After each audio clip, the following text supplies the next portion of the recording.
बाहर बोली हंज जी अंदर कारो काव एड़ो ठलो थाव भली चल भोरा कजे यादगिरियों रह जीवीदियों। अस्सलाम वालेकुम, मैं हूँ रूबी अली और मेरे साथ हैं इरशाद जागीरानी साहब और ये इस टाइम मुर्गी का गुस्सल पी रहे हैं। अड़े की जखनी जे बचरी भली न लेखे हाली पोए कदुर थी दुस मामा लालू हे अज रूबी अली लिखा फेसबुक ते त इरशाद जागीरानी सा गानो करण मुंहिंजी ज़िंदगी जी वॾी ग़लती हुई ऐं मां माफ़ी थी घुरां। आइंदा मां कॾहिं बि इरशाद जागीरानी सा तव्हांखे नज़र न ईंदसि। तव्हांखे छा थो लॻे नज़र ईंदी न ईंदी?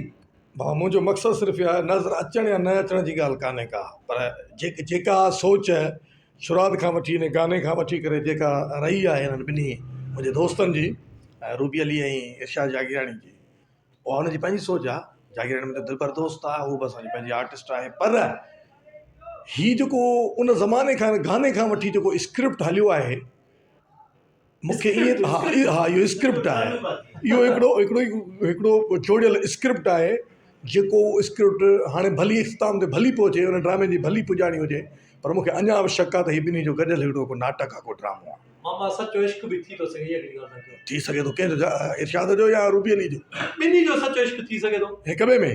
हा उहो अलाह थो ॼाणे, इन जी मूंखे कुझ जी ख़बर बस तव्हां पंहिंजो माना उहो साइड सदा चो त मां सिर्फ़ु एतिरो थो चवां त मूंखे ईअं थो लॻे त शायदि ॿिन्ही जी गॾियल जो हिकिड़ो सोशल मीडिया जे हवाले सां हिकिड़ो गॾियल मौक़िफ़ आहे, जेके असां ड्रामो बि चई सघूं था, नाटक बि चई सघूं था। माना तव्हांजे हिसाब सां छा थो लॻे तव्हांखे अॻिते फ्यूचर में इहे भई तव्हांखे गॾु नज़र ईंदा या न? बाबा कंहिं लिखी लेदो आहे छो न नज़र ईंदा, बिल्कुलु नज़र ईंदा। नज़र ईंदा? हा ओके, रूबी चए थी नज़र न ईंदासीं।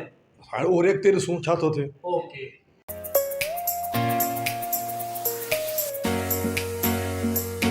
बुट्टा साहब, एजाज बुट्टा साहब, अॼु रूबी अली फेसबुक ते लिखियो आहे त इरशाद जागीरानी सां मुंहिंजो गानो करणु सभ खां वॾी ग़लती हुई, ऐं त मां इरशाद जागीरानी सां नज़र न ईंदसि। छा था चओ बुट्टा साहब?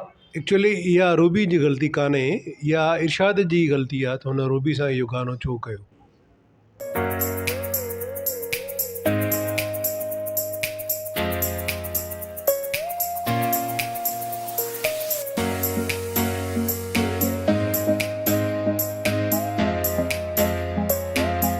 मेरे बाद किसको सताओगे। बुट्टा साहब तव्हां छा था चओ?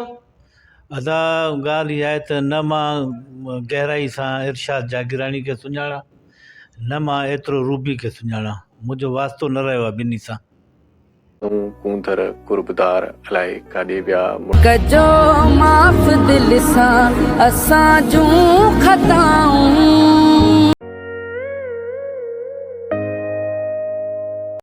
जेको पंहिंजे यार जी इज़त न कंदो हाणे वञेसि मुंहड़ो ॾेखारे।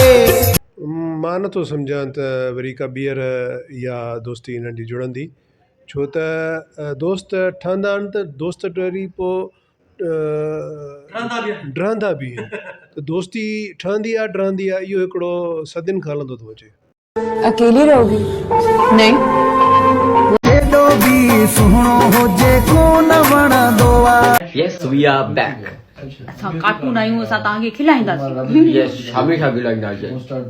कम आहे एंटरटेन करणु। अदा ॻाल्हि इहा आहे त इरशाद खे अगरि मां सुञाणा थो न, उनखे मां सिर्फ़ु स्कैंडल्स में ॾिठो आहे, बाक़ी टीवी जे हिसाब सां मां उनखे न सुञाणा, छो जो हू इलाही जूनियर आहे।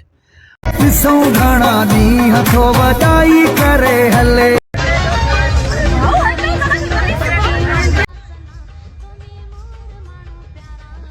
तोखे छा थो लॻे?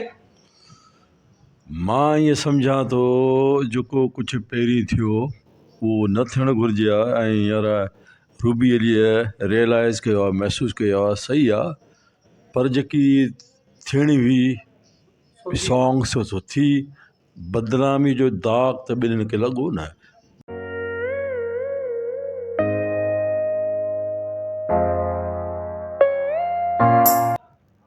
बोलो साहब, तव्हांखे छा थो लॻे त इरशाद जागीरानी रूबी पाण में वरी ठहंदा या न ठहंदा?